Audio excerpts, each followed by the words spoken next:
had the Black Podcast Show because we have some special guests lined up, especially for today. And you guys are in for a serious, serious treat. I just wanted to put it out there. Okay. My name is Dr. Shirelle Hobson, and many of you know that I'm a student athlete resilience coach and an athletic program enthusiast. I've been an educator for 15 years. So I've been in the classroom with everyone's kids for 15 years, but I have a pleasure and a passion about developing professional developments for coaches who are in athletics on a high school level, and helping them to really increase 90% matriculation with our young boys and girls. And a lot of you know that sports is a big deal, not only in my life, but in our community. And so being able to make that impact and making sure that the educational system or athletics is working, that's benefiting our young Black males who are, engaged in sports and trying to advance in that way, whether it's for financial reasons or just getting to college. So I'm very passionate about helping coaches help our athletes. I'm also a founder of a nonprofit C12, which was dedicated in remembrance of my brother. That's what the 12 stands for, is his football number that followed him throughout his whole life. But our organization focuses on empowering our underserved youth, through teaching them on excellence in academics, athletics, mentorship. That way that we create this lifelong of success. I'm also an international speaker and author, so many of you have already received my book, but I have 2 books where I help people to develop and acknowledge where they're at in their current space and how to get back on track, because we know that life is about a process and it's a journey. And so just understanding what to do during that process or within that journey. I have a doctorate in sports administration and leadership, and I focus on African-American males and the effects of athletics on their educational plans. So as I mentioned earlier, I really enjoy making sure that academics and athletics works hand in hand, especially in our community. But we are just very happy to be, part of the Black Podcast, because we're all about building a relationship and being very productive in our Black community. Yes, indeed. Yes, indeed. That's the thing that we wanted to put this podcast live show together for, was to highlight success, to highlight prominence in our community, and not allow it only to be seen in athletics, not allow it only to be seen and, hip hop and things along those lines, but understand that all of those fit into the whole of who we are, and all of our experiences fit into the whole of who we are alongside of whatever our profession may be. But my name is Brian Street. Founder and CEO of Your Legacy Begins Now. It's a social business that I developed because I started to see, while working in Miami, so many of our Black and brown youth falling through the cracks. They didn't have the necessary skills to go and transition into adulthood to be able to live a happy life, a successful life in any means of the word. So I wanted to bring together my entrepreneurial life, my social life, put them together and start to render services across the spectrum to go toward delivering funding to be able to implement those programs and sustain those programs to make sure that it's a better transition for individuals in that specific demographic. I've recently been focusing on partnering up with professionals in the Black community across the spectrum to where we can go into the community and pour back in, but also make sure that we practice group economics. We support one another in the things that we all have going on so that we can allow that Black dollar to circulate in our community for a lot longer. But that's enough about me. It's enough about Dr. Shirelle Hobson. We have a great guest tonight. When he told me where he resides, I'm like, yes, I love it. You're right in the place that you need to be. When he mentioned more about some of his past, which he's going to elaborate on here shortly, I'm just excited. But when I saw self-care in his bio on Instagram, we got to get this guy on. So without further ado, we have Mr. Fri in the house. Freddy Fri, what's going on, man? I was all locked in to hearing you guys talk about the stuff you got going on. Salute. Phenomenal. I love it. What's going on? Thank you so much. You're we know you've done you're doing some great things, and so we're just, and I know it's just natural for you, but I just wanted to let you know that we are just honored to have you a part of the show. Thanks so much. I'm excited to be here and honored that you would have me. Humbled, for sure. Yeah, so let's kind of kick off with just kind of with the background, like who is Freddy Fri? Where you come from? What made you who you are today? And what's got you going in the direction that you're going in? Well, Freddy Fri is a resilient individual. Had to overcome a lot of obstacles in my life to become the person that I am today. And you know, as you see with this shirt, it says self-love is the best love, right? And so I'm at a point in my life based on overcoming so many obstacles and situations where people were trying to push me to be who they wanted me to be, or people were trying to push me and break me down, thinking that I was going to break, that I was able to overcome, that I just want to pour as much power, positivity into the world and empower people to love themselves first and foremost. As they say on the airplane, put your mask on first, so therefore you can help other people. And so I can tell my story one of two ways. You know, yeah, I'm on the hip hop side of things, I'm on the sports side of things, and I'm on the entrepreneurial side of things, I'm on the motivational side of things. But I can tell the story in vocal and words, like a speech, or I can tell it in hip hop. Tell me how you want me to do it. Shout, y'all calls. Y'all. I mean, I'm feeling real hip hop. You know? I want some of the flavor. I want to hear the story, right? Dang. I had to, hey, that's why I tell people all the time, I had to take my pen and put it to that paper so I could avoid a shrink. You know what I mean? So that's what I did, man. I used hip hop. But I'll tell you the story in hip hop form. Let's go. And then I can go back and break it down if you have some questions. Tapped into my wildest dreams of being great. Demons through the hook, I almost took the bait. Was hungry for success, but couldn't get a plate. I wished for greatness early, but my genie only granted late. Ooh, mama sick. Doctor's diagnosis faulty. Prescriptions messed her kidneys up. That still haunts me. They told her not to have me, but she wouldn't abort. She said no, even if it cut her life short. In the car with mama slumping, daddy speeding. Final breaths were taken, left my heart bleeding. I was age 4. My mommy got her wings early. I still question why she didn't live to see 30, y'all. Papa scooped me up and took me from that drama. At least it was until he met my stepmama. Crazy is as crazy does. She took the cake. I broke down because I felt I couldn't catch a break. Another tale of a lost soul. Studies said that I wouldn't live to be old. Shy boy, hoop dreams, but the world is so cold. They used to bully me. But then I finally struck gold. 1, 2, and you don't stop. I fell in love when I got introduced to hip hop. My new release. We all need a good release. See, when I put that pen to pad, it gave me total inner peace. So let me introduce the new me to me.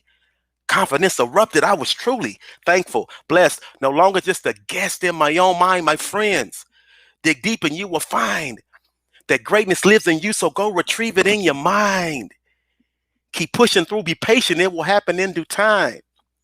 See, the fish can only bite if you keep casting out that line.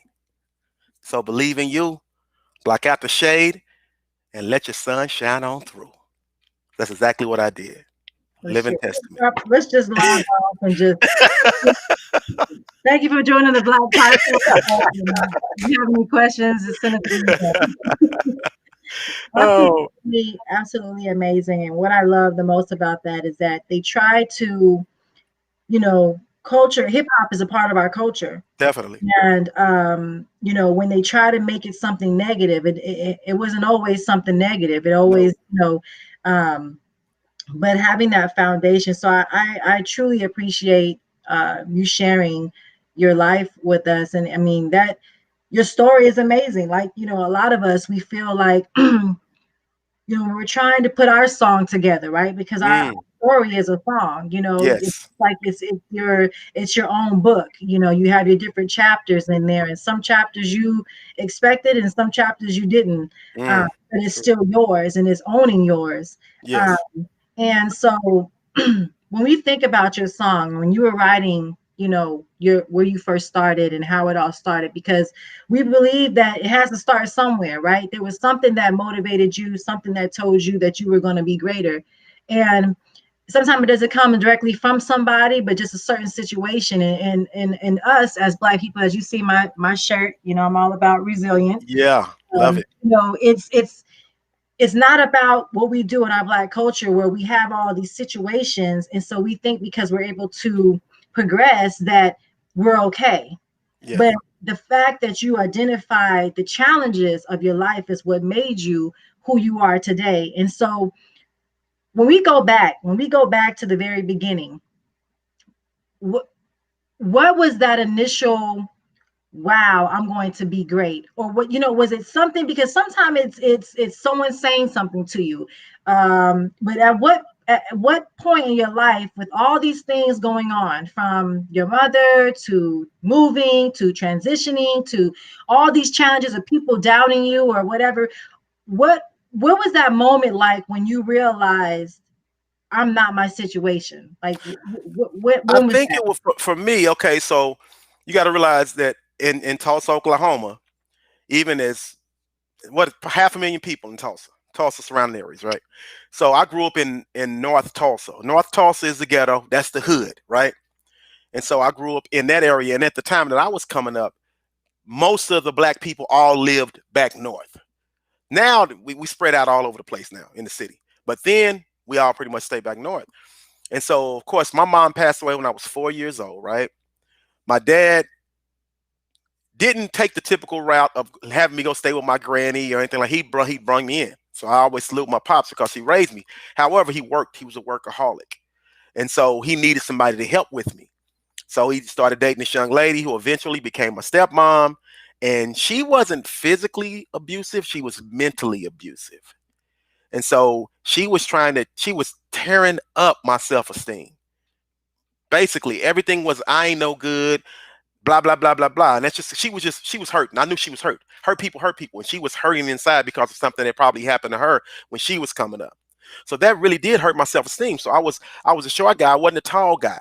You know what I mean? And so that already affected me mentally, right? And so when you got somebody just continuously beating you down, I would go to school and I would be shy and I wouldn't say much to people. I was introverted. I used to hate. I was a smart kid, very smart. I always made great grades in school. And I would hate when the teachers would call me to speak. They knew I knew the answer. So, Freddie, can you answer this question? If there was a way for me to get out of it, I would get out of it because I was so shy and I had to find a way to conquer that. And so being shy and being short, I got bullied. And so there was an incident that happened. I was in the 6th grade and I was on my way home, walking home we had a trail from the school to my house. And so I was in the school, not parking lot, but like in the, like the little parking area where the grass is at or whatever. And I noticed these guys following me. So I takes off running. I'm running like across the street, and there's like this swimming pool, like a swimming pool that wasn't open at the time, but it still was water in it. And they caught me, right? Man, they picked me up, body slammed me, started beating me down. They drugged me to the swimming pool, threw me in the water, just hold me up under the water. I just knew I was going to die. Last second, they pull me up, catch my breath. They get out of the pool, take off running, just laughing.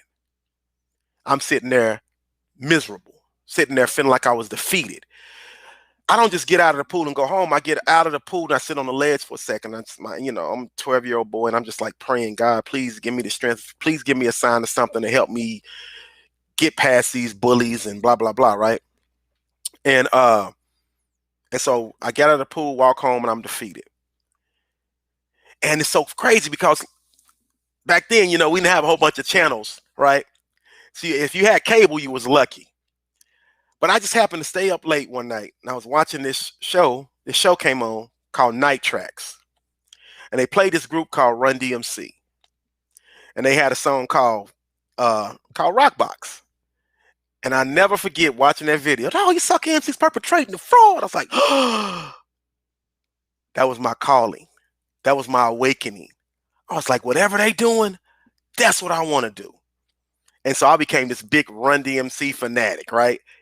when they had a song called King of Rock, I had a song, I rewrote it and had a song called King of Rap. So I was writing all these songs, right? And as I was writing, I was getting a little bit more confident. Wouldn't share with nobody outside of my circle, but it was infiltrating me to have a little bit more confidence. And so I got a little bit older, and this guy named Ernest Walker, and I always say people need, and everybody needs an Ernest Walker in their life. Somebody that believes in them more than they believe in themselves. This guy came over to me. We just got to high school, 9th grade. We went to the lowest performing school in the state is the school I went to. And everybody thought it was bad and thuggish and ruggish. I thought it was cool. I was happy. I love my school, but people thought it was bad. And so he was like, man, you want to be in this talent show? We're having a talent show up here in McLean. He said, I know you got that equipment. I know you write those raps. I was like, you mean like get in front of people on stage and rap? It's like, no, that's a hard no, hard pass. And I thought he was just going to leave it at that. And I was going to just be happy, rewriting my Run DMC raps in my own leisure and performing to myself in the mirror. I was going to be happy with that. Dude, for the next 13 days straight, he came over to my house. Fred, you going to be in a talent show with me? No, I already said no once. You going to be in a talent show with me? Day 4. No. 5. No. 6. No. 7. No. Time we got to day 14. I don't know if I knew I really wanted to do it, or if he just broke me out by the way he said it. Because he was like, Fred, stop acting like a little old punk and go on and be in this talent show. I was like, whoa, punk. And before I knew it, I said, leave me alone. I'll do it. You know, that high-pitched voice I was doing. Mm-hmm. Oh, and I was just like, it hit me that I just committed, you know, and I was really about if I commit to something, I'm going to follow through with it. Deep down in here, I really wanted to do it, but I was shy. I was scared. I was introverted, scared to mess up. And so I was finding ways to talk myself out of it. And then one day it just hit me. You know, I had about a week or two before the talent show. I was like, you know what? I'm going to stop talking myself out of it. I'm going to start talking myself into it. I started believing in myself. I started telling myself, you can do it. And I said, you know what? I'm not going to rewrite a Run DMC rap. I'm going to write my own rap. And so I put the pen to the paper and started writing my own rap. I called myself Rap Master Chill back then. I was Rap Master Chill. And it was just the day came. It wasn't even a talent show. It was just a tryouts. I was scared to death, or death, as we said. Scared to death, you know. Man, they called our name, and I got up on stage, took a deep breath. Beat came on. And I was like, call me Mr. Chill or don't call me at all. Because when I'm on the mic, I'm standing tall. I'm 5'4" when I'm talking to you. But when I'm on the mic, I'm 7'2". And let me tell you, something in my body in that moment changed.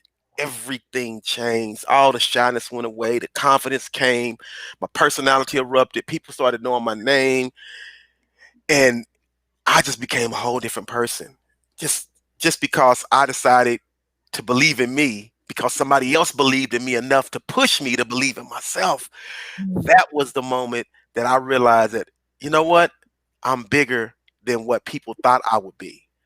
You know what I mean? The guys that were bullying me because I found this new fame in hip hop, they started respecting me. Mm-hmm.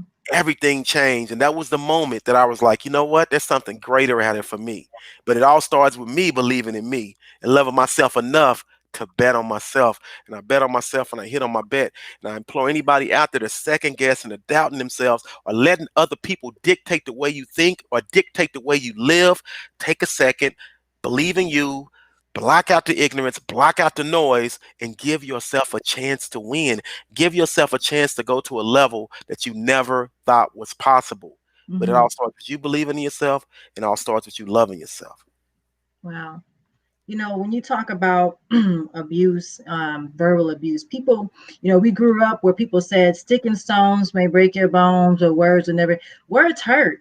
You know, I always say on most of the show, I say, look, I'd rather somebody punch me in my eye because I know I can heal from that. But when you start hearing, you know, people say things to you or doing things to you, you know, it has a type of effect on you. And I remember when I look at your story, I always thought that I didn't have a story. So when someone told me to write a book, and I was like, what am I going to talk about? You know, mom and dad were there, you know, grew up your regular family, had, you know, my dad did well. He took care of the family. We had not nice things, like we weren't driving the Maseratis, but we had a nice living. So when people saw us, they saw, oh, that's the Hobsons. You know, we always had it all together. And so I never thought that my story was important enough, because I didn't have anything traumatic happening to know, like, nobody want to hear what I have. And when you talk about your story, it's about owning, you know, where you're at, and be willing to be vulnerable, and allow people to see your ugly side. So even when I wrote Seams of Gold, Discovering Beauty and Brokenness, as we talked about earlier, it was for my healing. It wasn't to make bestseller. It wasn't so that people can, you know, it was for me, because I was the opposite. I had been taught my entire life from everybody around me that you're lucky, that you're beautiful, you're successful, you're smart, you have it. You have it. And I'm like, thank you. But you didn't feel it. I didn't feel I had it. So it was a little bit of that when you talk about, I was talking myself out of things while you're talking yourself into things. So when you are looking at, so I'm just now as an adult learning what you learned early on. I'm learning now, you know what? Like this lady I was talking to just not even 10 minutes ago. First thing she said to me, she said, you know what? You're a millionaire. Thing that I see that you're doing, she said, God said, stop being afraid. He said, what are you afraid of? You're a millionaire. That's what she told me. You're a millionaire. Wow. And so I'm thinking, like, I have those dreams. So when you think about, but you know, when you have to self-talk, it's easy to you know, get other people going. Yes. How did you get to that point where, boom, you got on stage, you got your first, now everybody knows about Freddy. Now what? Where were you at? How did it transition from there? Was it something that you continued, or was it kind of like, wait a minute, oh, how did that? So tell me about that. Man, let me tell you, because there was in my book, there's a chapter that talks about how I was having this success, this quote unquote success hip hop wise, but the other side of my life was a mess. I was young and reckless. And that's the thing that I was fault. What it did for me is it gave me a place to vent. Hip hop gave me a place to release. So I didn't keep, and I tell people all the time, don't keep all that negative energy and that baggage stored inside of you. Got to release it. So we invest in positive releases, and when you don't release it, that's when you turn to the negative releases, like alcohol and drugs and mentally and physically abusing other people. And so hip hop gave me those positive releases. So whenever I was having an issue with my stepmom or whatever in life, I would write about it and I would be able to release it, and it would help me feel better. But at the same time, I still was struggling because I was a doer, but I wasn't a structured doer. And so as I continued to do the hip hop, I was just living reckless.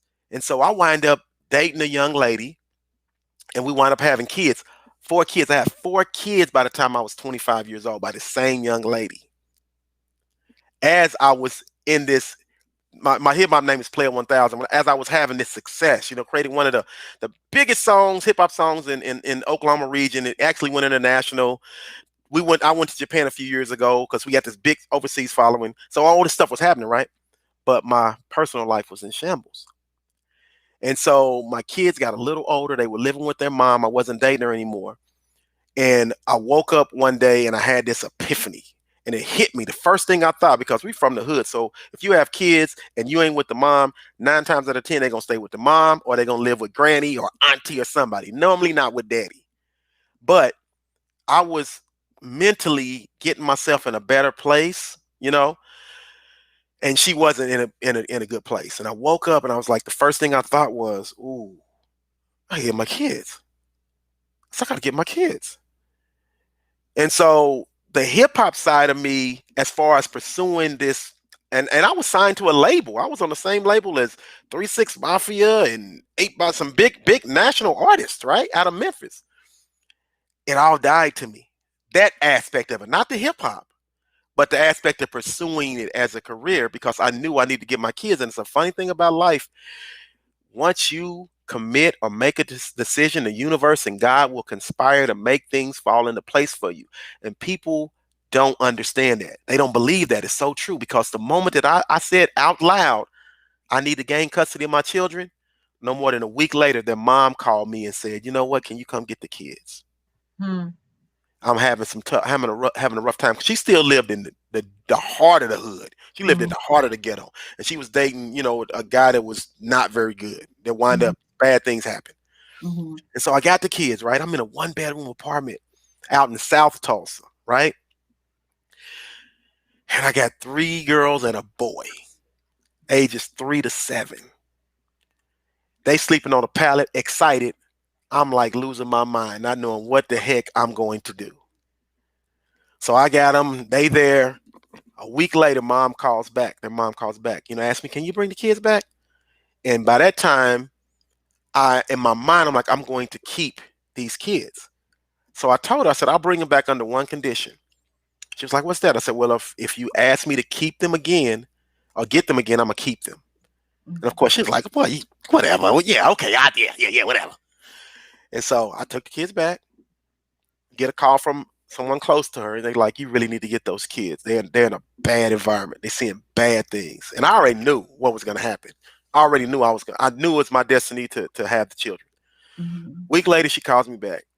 And she's like, I need you to get these kids again. And I'm going through another rough patch. I'm like, that's fine. I said, but just remember, I'm going to keep them now. Still didn't believe me, though.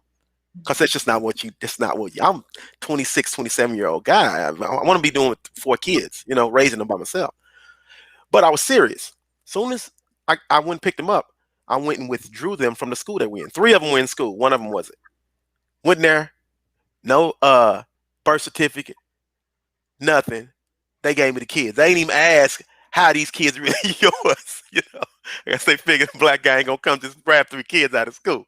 And you So ain't anyway, gonna kidnap some kids. that wouldn't happen. That wouldn't happen nowadays, though. So anyway, I went and enrolled them in my school, which is a nice school district.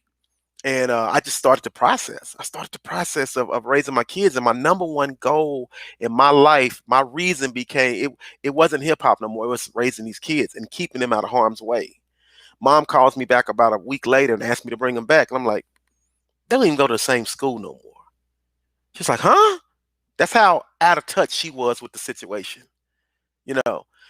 And so I was like, so we had this whole come to Jesus conversation. And I'm like, listen, I'm not saying I'm in the best place, but I'm doing okay enough to where I can take a little pressure off of you until you get yourself on your feet and blah, blah, blah. And reluctantly, she agreed. And I always tell people I gained hood custody of my kids. I'm like, what do you mean? Well, we never went to court, but they never went and stayed with their mom again. Hey, it worked out. And it was just, it's by the grace of God. We made it through somehow. But my number one priority in life from that moment on was to make sure I kept them out of harm's way. Yeah. And that's exactly what I did my best to do. And so, but I still feel that overcoming what I had to overcome allowed me to pour more into my kids when that time came. But it was a bumpy ride, though. I tell you, it was a bumpy ride. Yeah. Wow. I mean, when you talk about, raising your kids, when you started to raise them, where was love an example for you? Whether it was Oh, your self-love, when you thought I need to get my kids, what did that look like for you when it comes to how you shared your life with them, or because I think that people only love what they've been modeled or what they see, and if it's something about that love that doesn't feel right, you may make some changes, but you really can only make the changes again from what you've seen from somebody else. Well, I thought love was like this, but I saw it like that. When were you first introduced to love, and what did that look like? How did you know what that was before even the self-love, just love, period? I am so glad you said that, because that is so true. Because when I got those children, I wasn't this version of me was not the version that raised my kids. No, I had absolutely, they don't come with a handbook. I had absolutely no clue as to what I was doing. I was still pursuing the hip hop side of things, which was slowing down. I created this company, this distribution company, music company, and I was generating pretty good income from selling my music to different stores across the country. But hip hop went mainstream, and that kind of shut all that down. But I was raising my kids. I knew even when I was doing music when I was young. I want to say this real quick, and it had profanity in it. My older music had profanity, but even at a young age, I was always saying something. I was always telling a story. I was always, if okay, I had a song called "Black on Black Crime." This is in the '90s, and so I would tell what created the problem. Uh, I would tell, I would tell what the problem is. I would tell what I felt created the problem, and I would tell how to fix the problem. So I was doing songs like that, even if they had profanity in them. I was saying something positive. So I had this in me to do right. I was just kind of doing right, even while other rappers around me were just talking about hoochies and dancing and doing this and selling drugs. And doing. It was always a purpose, always a point. I say that to say, when I got my kids, I was thinking that same mindset. I want to make sure I keep them away from ignorance. I want to keep them away from drama. I want to keep them away from mess. I want to make sure that they meet good people, go to good schools, their grades are on top of it. But I still was ruling with an iron fist because we were taught, as in where I come from, speak when you're spoken to, do as I say, not necessarily as I do. So the if I had to do it over again, I definitely really commend myself for taking their responsibility and raising them. But I just wish the me now was the me then, so I would be a little bit more. I just I created the rules and they just had to follow them. And so I feel like I always struggle with that, just that knowing how to just really love. Like I felt like like the way I love, like I would love now. I didn't have that then. So I had to learn it over the course of time. You know what I mean? Because I was basically raising them based on other principles that I had been raised by for the most part. If that makes sense. Hopefully it does. Man, that makes perfect sense. And Yeah. I'm sitting back and I'm listening to the story, like all the way from you getting bullied. Literally a few hours ago, I have an article that's going to be published sometime soon in Authority magazine, Okay. and I was writing about my time being bullied coming up, and how not, sometimes they say the bullying of this youth coming up is what turned them into this unsuccessful adult, because they went through that and they didn't really have that intervention. Mm. Well, the bullying at that time, it fueled something in me, but then I had sports. Like you Mm. had hip hop, I had sports. Mm. So I took it out on the baseball field, on the Mm. basketball court.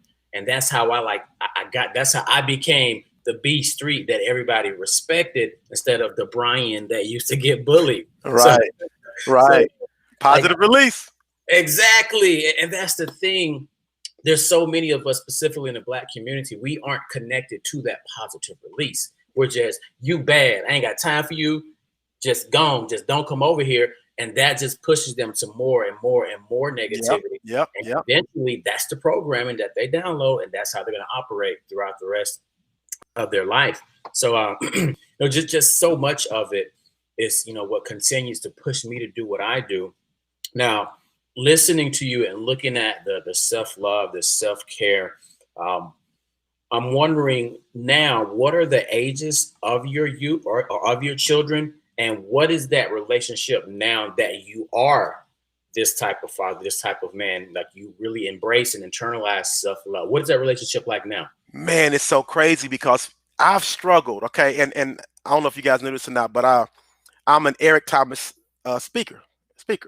So I walked hand in hand with ET, and throughout that process of becoming an Eric Thomas certified speaker, they try to get you to figure out what lane you want to be in. Of course, I can be in many lanes, but they want you to pick one to focus on. They don't mean you can't speak on a whole bunch of things, but they also want you to know what your avatar is. Who are you speaking to? And it's crazy that you asked me that question, because I've struggled with that, figuring out what my avatar was for a long time. And recently it hit me. My avatar are my girls. My girls are 26, 29, and 30. That's my avatar. I'm speaking to my girls, anybody that's basically Because my girls have been in some of these relationships where they were being led by the wrong person. They weren't believing in them. I always say the best relationships are when two people come together as one in the confines of self-love. Where they allow each other to be who they are, but they make this phenomenal unit because they allow each other to be themselves. And so our relationship is so much better because now my kids felt like they couldn't talk to me. And I understand why. Because I was, you know how they get older, right? And they want to deal with the guy is not like, okay. So, so my daughter was dating a guy, right? And it's so crazy because you talk about sports.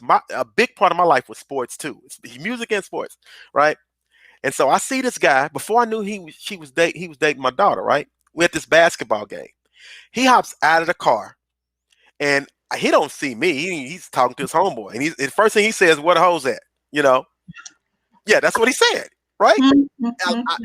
It locked into my brain. So weeks later, I found out that my daughter is dating this guy. So I'm trying to explain to her, but of course I'm the villain when I'm trying to explain, oh, you're just judging him. Oh, no, I'm not judging him. I'm telling you the words that actually came out of it. Do you understand the words that are coming out of my mouth that actually came out of his mouth? I said, but so back then I understand why I knew as parents, most of the time we've been there and done it, so we know what they need, but what they need is not always what they want. And if at the time I wasn't able to relay my message to them in a way that they would receive it, which is normal, but at the same time, I feel like I was leading with that iron fist, so a lot of times I would shut them down, and they felt like they couldn't talk to me. And I think a lot of us men, especially daddies, we do that because it's kind of like, sometimes you want that yin and that yang, right? So if you got mom is going to be a little bit more understanding. You can talk to mom, but dad is going to be a little bit more of that iron fist, which works when you got them both together. Now you got that balance. But when it's only one raising you, I needed to have that. I needed to be a little bit of both. And I wasn't here yet, so I didn't know how to do it. So now I'm able to, I don't just beat them down. Like they've made plenty of mistakes, that they have to own, they have to overcome. But now I'm not that I told you so. I tried to tell you not to do. Now they come to daddy, we can talk. You know what I mean? And I can communicate in a way that they may not actually go out and do everything I say, but they can at least receive it. And they actually know that I'm actually hearing what they say. That's the big piece that was missing when I was raising them. I don't think they ever felt like I heard them. And that's what self-love has taught me, is to respect other people, whether they're kids or whatever, respect the way they feel, because we all are walking our own journey. And we, just like you said, I had to overcome myself. You had to overcome, believing what other people were telling you. You know what I'm saying? Which is, we just two different people experiencing our lives and our journeys. And you know what? It's okay. It's okay. And I tell people all the time, and I'm talking to people in relationships, I'm like, he thinks like this, you think like that. It's okay. Okay. And if you can't exist, that's okay too. You don't have to hate him because he feels this way, and you don't have to hate her because she feels that way. Allow each person to be who they are. And if it doesn't work for you, shake hands and mutually part ways. It's okay. That's what people struggle with the most, because they just don't want to allow, the worst relationships is when somebody is trying to tell you this is who you're going to be. You're going to do this like this because I said you're going to do this. Mm-hmm. Well, you don't have somebody who respects you. You got somebody living in your life by fear. And this person wants to get out, but doesn't know how to get out. She's so beat down, or he's so beat down, whatever the case may be. I don't want to just leave it, gender specific. But so for me, going back to just finish answering your question, I feel like now my kids feel like they hear me. So our relationship is so much better. Wow. Yeah. First of all, you're not old enough to have a 30-year-old. I know, right? Well, hey, unfortunately, I started a little early. You're not old enough for that. Exactly. Yeah. Wow. I was just about to mention how, the whole hindsight is 2020. If I knew then what I know now, it's so real. But the sad thing is, a lot of people they say that, but they don't start to, you know what? Well, I know it now. Let me implement it now. But they just keep on harping on, well, my past was like that because I wasn't who I am now. And they just tell that story and keep telling that story instead of starting to begin the new story. So what is it? What are you going to say 10 years from now about where you were today? So you start that story now. You can't see it. My company is your legacy. Oh, I love it. I'm all about legacy. I just had a conversation with a young man, just got out of penitentiary, and everything that you just said, B, is exactly what he was saying. It was the conversation. It was past conversation. Oh, I've been gone so long, and I said, listen, you have to die to that person. You know what I mean? There's a new you. There's opportunity now. You're here. It all starts with your mindset. If you change the way you think, it's not going to change your physical, what's going on with you right now, as far as financial, any of that, job, any of that, but it's going to change your thought process on it. It's going to give you the energy to start, may do one thing today that you didn't do yesterday. If you sit around doing the same thing, you're going to get the same result. And so that's exactly what you just said is exactly what I instilled in him. It's time to start doing. Start doing. When you start doing, you never know what the universe is going to pour into you. You'll be amazed and surprised. People don't understand this. It's so funny. I talked about basketball, right? About sports. You did baseball. So I was a basketball player. You too? I love basketball. I love football coming up. Matter of fact, when I started rapping, I was playing basketball. I was on the high school basketball team. But like I said, I was 5'4", in 10th grade. So, I mean, I could ball. I had a mind, though. I was like this point guard. So I'd be on teams. Matter of fact, I was on a team with a guy that wound up playing in the NBA, and I was his backup point guard. He's a really good guy named Lee Mayberry. And but I was always the coach on the floor, right? So when I got my kids, as they got older, well, I got opportunity to start coaching basketball. So I start coaching these boys, right? And my kids were getting a little older, and so my oldest daughter she was 9 years old. She was short too, but she was fast. And I happened to be dating another young lady who had a daughter that was 9 years old, but she was tall because her mom had dated a guy that was 6'8". So I got my feet wet, coaching these boys, right? And so my daughters got older, and I was like, you know what? Let me put them in let me get some kids together and put them in the YMCA. So I took my daughter, we created this team, right? And I just started learning how to do AAU. I started learning how to play in tournaments. And this particular team got really good. Like my daughter was really good. And her daughter matter of fact, her daughter went to Georgetown, played basketball for Georgetown. And I had a kid off that team that went to play for Baylor. And one went to play for UCLA. And one went to play for Tennessee. So we had created this, as the kids got older, they got really, really good. Like I had out of Tulsa, Oklahoma, I had one of the best teams in the country, right? And so I really got into coaching. And it was another way of me giving back. I was helping. I was raising my kids, and they had got to meet some phenomenal people of all types of nationalities, all types of financial backgrounds. So they met a lot of great people, but they were really good. And so all that time of giving back, I remember they got a little older, and one day it just hit me. You never know. That's why I say I was telling that guy, you got to do, because you never know what's going to come out of it. And so one day I'm just doing what I normally do. We playing in these weekend tournaments, Friday, Saturday, Sunday, right? And I just sitting around in between a game, and I just was in a gym and had 3 courts in it. And I just looked around, and I said, oh, snap. I'd never thought. I'd been coaching 7, 8 years, never thought like this. I said, the guy that's putting this on is making money. It hit me financially. And I said, well, we pay X amount of dollars to be in a tournament. My parents pay to get in the tournament. He getting concessions. He's selling T-shirts. And the financial aspect hit me. I was like, I can do that. And so another one of my parents, I told my parents, I said, you ever thought about hosting a basketball tournament? He's like, man, I was thinking the same thing. So we sat down, started putting this tournament together, right? Now, we was following his lead because he was really good. He was the top dog in our city, right? We follow his lead. So it's like, he has a tournament once a month. We're going to have a tournament once a month, following his lead, right? And so we started doing these tournaments. We were in the hood first. We didn't have no connections. We were building connections. But me and the guy I was doing business with, we really weren't the same mindset. I was more of a customer service friendly type guy.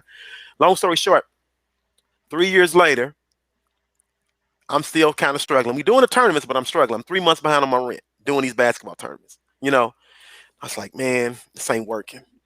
And so I created an exit strategy. And it's so funny that I did this 10 years ago. And when I'm talking to couples or talking to not necessarily couples, I'm talking to people who are in relationships where they're struggling and they want to get out or they need to get out. I say, and it may be a situation where it's a financial thing. Well, I can't just leave tomorrow because of this or that. Well, you could, but I mean, I understand. So I always refer back to when I did what I did. I created an exit strategy. I didn't just leave immediately, but I knew I was. So I started making sure I could, all my ducks were in a row, make sure I could do this, make sure I could do this. Can I run these tournaments by myself? Right? 3 months later, I told a guy, I'm gonna let you can have everything we got. You can have the name, you can have the name of the tournaments. He was like, no, I don't know, man. You don't want to be out there by yourself. It's like, listen, can't split no more. I gotta move forward. I wish you nothing but the best, right? And so I tell people, create an exit strategy. Figure out what you need and put yourself in a position to be okay once you make the decision to leave. If you can't get it, if it's irreconcilable. And so I sat down with myself, and this is huge.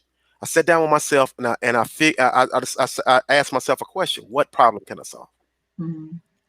And so I was like, okay, well, I coach these basketball kids. The parents don't normally like to play on Sundays. So I was like, okay, man, I wonder what it would be like if I did a Saturday only event. Would that work? So the first thing I said, okay, Saturday only, people don't have to play on Sundays, right? And then we were following somebody else's lead, but it was time for me to stop following somebody else's lead and make it my own. And I tell people, when you have a desire to play, and it's okay to follow somebody else's lead for a short period of time, but at some point to go to another level, you have to make it your own. Mm-hmm. So I was like, well, he has a tournament once a month. I said, well, if I do Saturday only, how about I do it every Saturday and just make it like a job? This would be my job. Every Saturday I have a tournament. That way I don't have to try to guess when people want to play. And if I miss you this week, your team this week, maybe you can play next week. And I was like, okay, I'm going to try that. And the third thing was customer service. Mm-hmm. Phenomenal customer service. I wanted to make it like you could have it your way. If you could only play between 11 and 2, I'm going to get you 2 or 3 games in between 11 and 2. Yeah. And so I rolled out this model, right? One of the best decisions I ever made in my life. Everything in my life changed quick. And I was 3 months behind when I started. I started doing those tournaments every week. 10 years. That was 10 years ago. Still doing them. And right now, I probably have my business is called Court Time Events. It's probably the top youth basketball sports tournaments in the state of Oklahoma. And so it's ironic that just because I was adding value and giving back, it came full circle.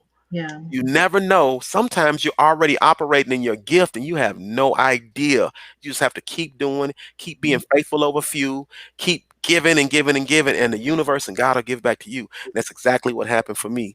And it's so crazy. And that's how I infused hip hop in my sports. So I got them both working together because now every week I bring in a group of kids and we do what's called a success series. So I grab a couple of teams, take them in the room, feed them, and then pour positivity and empowerment into them for about an hour in between, using hip hop, spoken word, and the motivation. So it's came full circle. Wow. Kind of going back to when you talked about having that positive release, right? Mm-hmm. And what I found was, I was a collegiate athlete. I ran track, in college, and that was my release. Yes, so definitely. Even in high school, I was fast. I was the fast girl. I was mean, but I was fast, so people liked me because that was, what I was known by. And so fast forwarding, once I was finished with track in college, I was like, okay, so now what? I've tried to make it to the Olympics, didn't make it. What am I gonna do now? So I started coaching. So that was my other positive release, right? Yes. So I never had to really deal with being or knowing who I was because I always had somewhere to pour. So I would always build the young girls that I have to be everything that I wanted to be. So when I taught them, I would say, hey, you got to carry yourself like a woman. You got to, when you get your nails done, either keep your nails on or keep them off. If you're going to polish your toes, take it off or put it on. You don't have to talk, loud across go talk to the person. Go over there and talk to the person you want to talk to. Stop yelling across the field. So I would, teach them these life lessons. And it wasn't until I walked away from those to my positive release that I had to learn myself. And I didn't even know really, who I was, because my life had been about pouring into other people and never really pouring into myself. So when you talk about, this release that you have and you're constantly giving, but you first loved you. And I knew what love was because I seen it. I see it in my parents. I knew what love wasn't because I saw what I didn't want to be or what I, think was love. And one of the greatest gifts that I felt like my father had taught me was love. Not just how to love myself, but how to love a man. And when we talk about love, my first question to you is, what is love? My second question to you is, what do you feel that a mother can teach her son about love?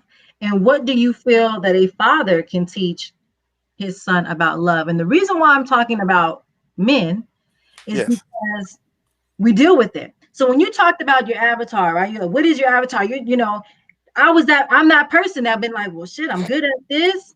And I love that. I remember when I was writing my getting my doctorates and I was writing my dissertation and I had like 300 pages and I gave it to my mentor. I was like, I'm done. You know what I'm saying? And she looked at it and she's like, you can't use none of this. Oh, man. And I was like, what? What you talking about? Like, she said, do you want to save the world or do you want to graduate? Because in my mind, I wanted to reach all. I wanted to talk about everything. So talk about this first, get to where you're going, then you can talk about what you want once you get the paper. I want to graduate. I don't want to be in school forever. So when we talk about, love, number one, what is love? Two, what is the gift that a father can teach his son about love? And what is a gift that a mother can teach their son about love? Because I feel like in our community, we have this thing where anything that starts to feel uncomfortable, whether it's love, whether it's commitment, whatever it is, you start to see a change. And it's like it's a pushback. Tell me, what is love to you? And what is the greatest gift that a father and a mother can share with their son? I'm gonna tell you two definitions of love, and one is self-love. Okay, and to me, self-love is when you can be okay with yourself in the most, like you said, the most uncomfortable moments, whether it's something that you felt insecure about with you, or whether it's something that somebody else makes you feel insecure about it. Well, you at that point where you can, like, you know what? I'm okay with who I am. I'm okay with me. And you genuinely mean that. That's self-love, where you don't need somebody else to define you and you accept yourself, flaws and all. And you can say, I'm enough. I'm worthy. I'm here for a reason. I'm okay. And a lot of people struggle to ever get to that place. They always doubt themselves. That's love. That's self-love. Now, if you want to talk about love as far as it goes with another person, love, to me, when you know you love somebody else, is when you start making changes within yourself to benefit that person, and they never even tried to force you to do it. When you look up, like me, I'm married, right? And when I first got with my wife, this is how I knew I was gonna get married. I was an older guy. I had never been married, but I knew it was time to get married. When we were dating, I would come over, stay all night. I can't sleep without noise on. So I'm a dude, so I'm probably gonna go to sleep with Sports Center on. She don't like Sports Center, but she still would let me have Sports Center on for me. Fast forward a couple of years later, she never, ever, ever, ever said, don't go to sleep with Sports Center on. But for some reason, we were going to sleep with Joel Osteen on all of a sudden. It wasn't Sports Center no more. But she never made me not go to sleep with Sports Center on.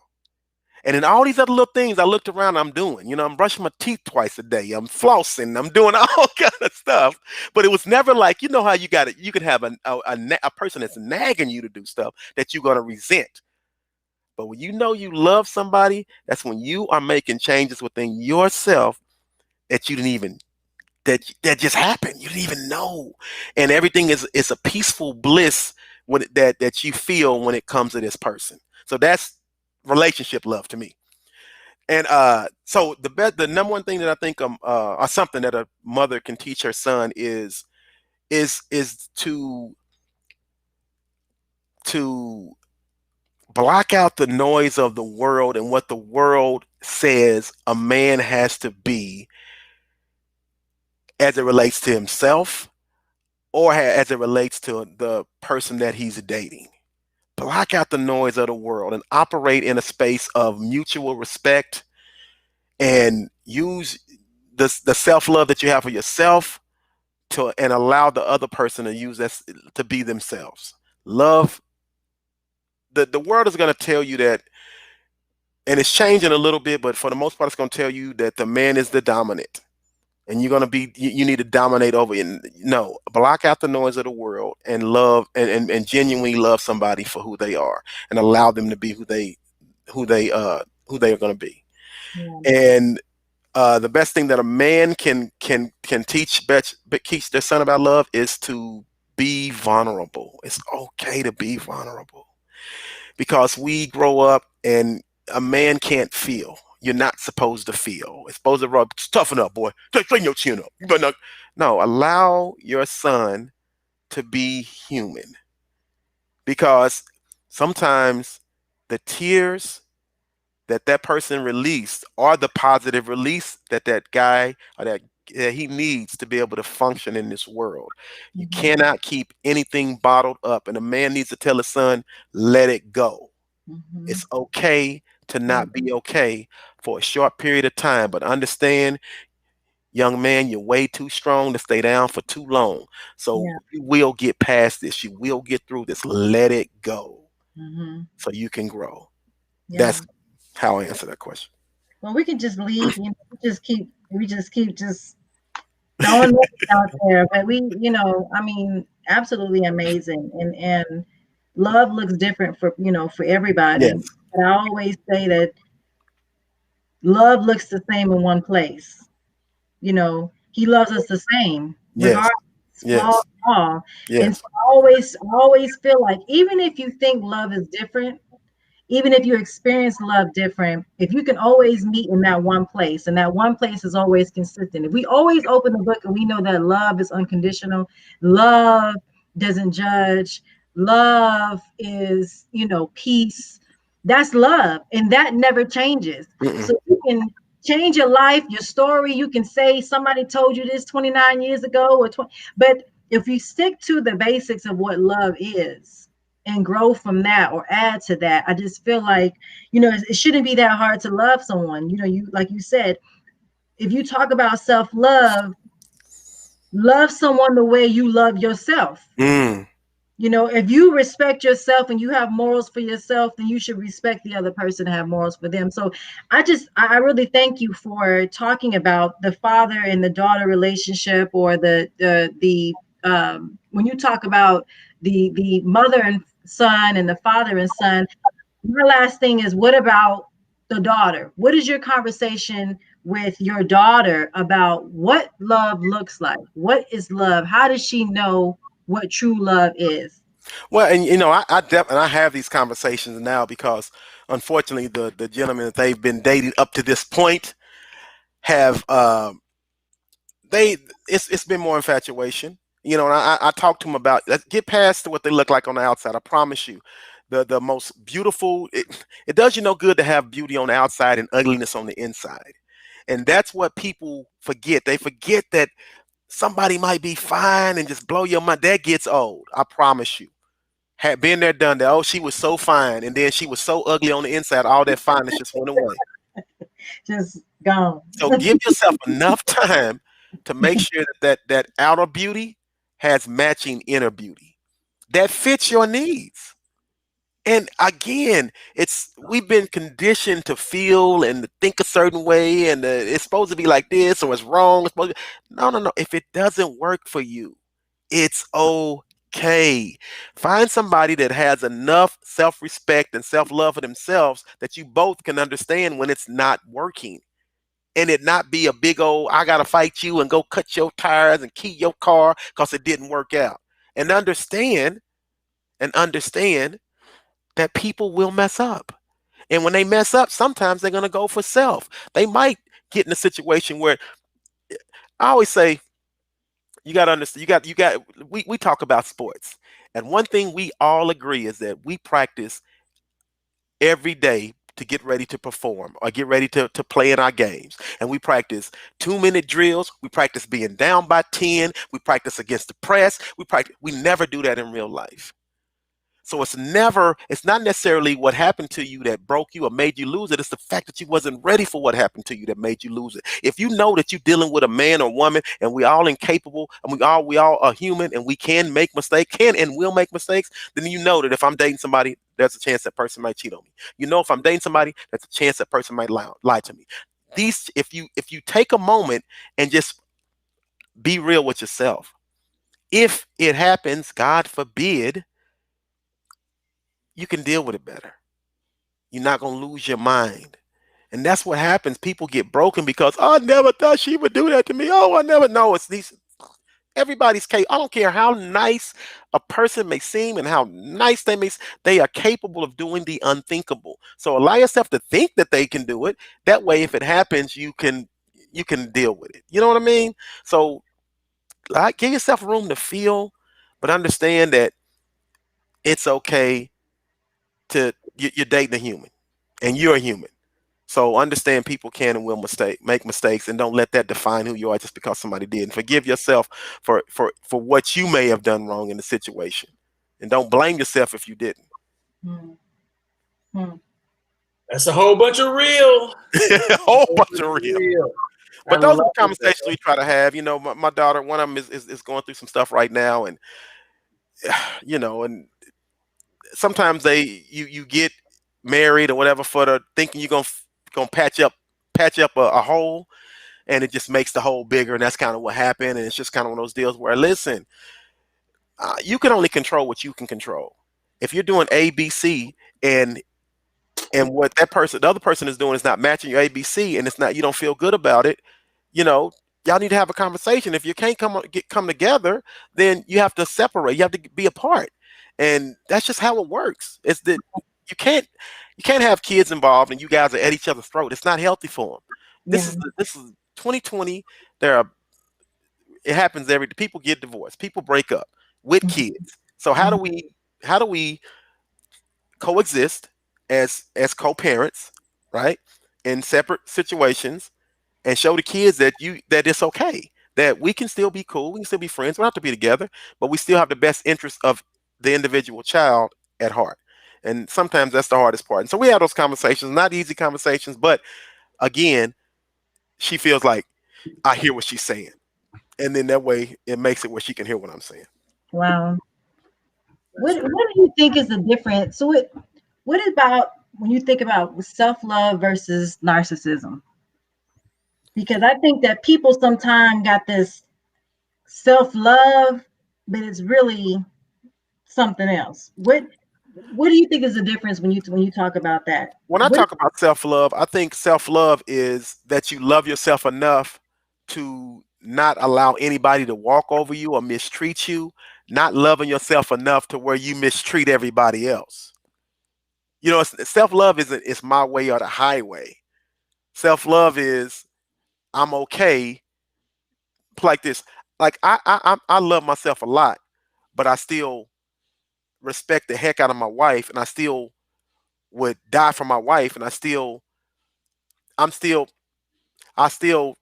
it may be something that she wants me to do that I really don't want to do, but I do because I love her that much.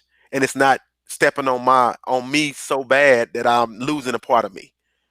Whereas a narcissist is not going to give in. You know, you doing this, you know, And they love themselves. Matter of fact, they might love themselves too much to where they're walking over everybody. So what's the difference between being it's true, big, huge difference. And if you're dealing with a narcissist and they're trying to pull the self-love that you have for yourself away from you, and you can't stand for that. Don't stand for that. And sometimes you wake up and you've been in it so long, it's just part of who you are to just agree. I say, welcome to your new favorite word, no. Learn to say no. Man, there's so much in that. And I remember when I was working on my master's degree, and one of my professors, he told me that he was like, Brian, if I bring an opportunity to you and you tell me no, knowing that it's going to overwhelm you, overflow your plate, I will respect you more as a man to say no. And that crosses any area in life. Mm-hmm, mm-hmm. So, man, like we could sit up here, we could take this another 2, 3, 4 hours. It's just beautiful content, but just to respect the viewers' time, I want us to make sure that we go and follow this brother here. Go and check his content out on Instagram. But what are some things you got coming up? What are some places we can look out to look out for you on some places you got things going on? Well, I just recently released my book. So the book is out. Let's see if I got one somewhere around here. Thought I did. Let me see. Thought I did. I'll find it. But it's called hold on. Where's my book at? Oh, here it is. Boom. Make every day a Wednesday. Nice. Yep. Make every day a Wednesday. Overcome your obstacles. Rebrand yourself. Win every day of your life. It's basically telling my story and just basically how I was able to overcome everything and operate now in success and in the confines of self-love, and how you can overcome. Hey, you might be losing 28-3 in your Super Bowl life. That don't mean you can't come back and win. So you just got to keep pursuing the greatness. I release empowerment videos each and every day, so you can follow me on all social media platforms. Freddy Fri, Freddy space Fri, and just continuing to try to empower people and continue to add value, as much value as I can to the world, and leave, like you say, that legacy, man. Leave that legacy that lasts way beyond my years, but continuing to coach basketball, continuing to operate my business, still having fun with hip hop, making songs that are empowering and enlightening people. So, man, just feel free to follow me. What song you want to leave us with? Let me see. I got some good stuff. Oh, okay.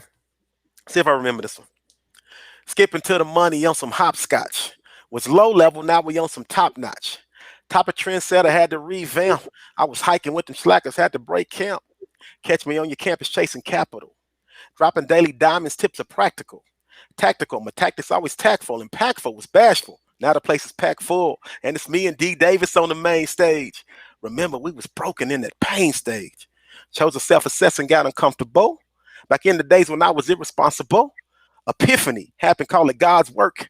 Now life is like the lotto, watch them odds work in my favor because I made the choice to transform. Lord had plans for them, I made it through the sandstorm. They want to know how I got through what I've been through. Tell them I was sinful with swindle. Any so they came in contact with my personal, but then I made that switch. And now my life is full and purposeful. They wonder why I say it's because I got a why. And that's the reason why this Wally vet is still the guy. I'm guided by the principles of success. Plus my mama watching over, so I stay blessed. Oh, yes, sir. Yes, sir. I feel like doing a right song, but so I just have fun with it, man. Just it's all clean and empowering now, and I just try to keep it as hip hop as I can, but drop a lot of empowerment nuggets in the verses and talk about my life. And I don't know, I'm just an open book, man. I just try to let people know you can walk in your journey and figure out the message in your mess and clean it up. Yeah. Real. Yeah. Man, well, I feel like we're gonna end up doing something together in the future because I'd love to. I'd love to. And I need to make my way out to Tulsa, Oklahoma. So you gave me another week too. You got to come out to when we get ready to do this Black Wall Street, man. Y'all to come out. I got a song. I think my song that's gonna be on there. It's called "Young and Free." And it's kind of like almost like a Black national anthem song, and it's it just basically talks about the fact that we walk these grounds, what and our ancestors are the Black Wall Street, original Black Wall Street families, and man, how that's just naturally in us, and we just have to be able to pour it out to the world. So it's a pretty powerful song. So it'd be fun when it comes out. Love it. Young and free. Thank you so much for being you and amazing. You're doing you well. Okay. So Thank you so much. Thank you so much. No, I man, I applaud both of you guys for putting this on and allowing me to share your platform, because your stories are amazing too. And man, the more people like us, the more we can reach and teach us and anybody else that wants to fall in line with the powerful messages, the better off this world's gonna be, man. So please keep doing what you guys are doing.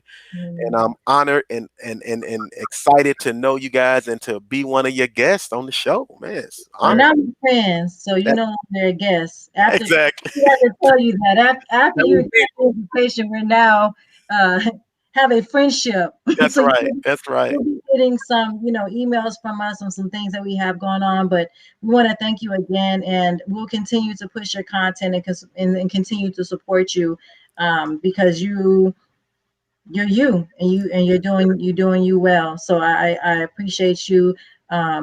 Just you being a father is amazing. Always congratulations to, I always love to see great Black fathers very active in they kids' lives. And so I thank you for doing that and being an example for your youth as well. So continue to do that, and we will make sure we continue to support you. What we'll do is put you in the backstage, and then we'll close out, and we'll finish up with you. Can I say one more thing? Oh, absolutely. That you said that, and this is for parents out there. Sometimes never beat yourself up when you feel like when you were raising them, you weren't 100% of who you may be today, because you can always clean up the mess that you may have in a relationship with a kid. So if there's anybody out there that feels like they need to reach out to a child that they may be somewhat estranged because of what happened when they were kids, don't hesitate to do that. Life is too short, and let the kid or your children know that you're in a different place, in a different space. And like I told you, I don't think my kids felt like I could hear them when they were younger, but they know that I'm listening now, and it's never too late. So if you're still breathing, you still got an opportunity to be achieving. So clean up those messes. Thanks so much. Thank you so much. Real talk. Well, guys, that was Mr. Freddy Fri. It's a pleasure to have you, and we shall reconvene soon. You take it easy, brother. Man, appreciate it. Appreciate y'all. Great job. Great job. All right, ladies. I don't know, B. I don't know. I mean, absolutely amazing. What better way to go into your Christmas holiday than off of that type of fire? Absolutely. Absolutely. Man. Absolutely. It's just amazing. People don't realize that we all have a story. And people always say that we all have a story. Some of us use our story and some of us don't.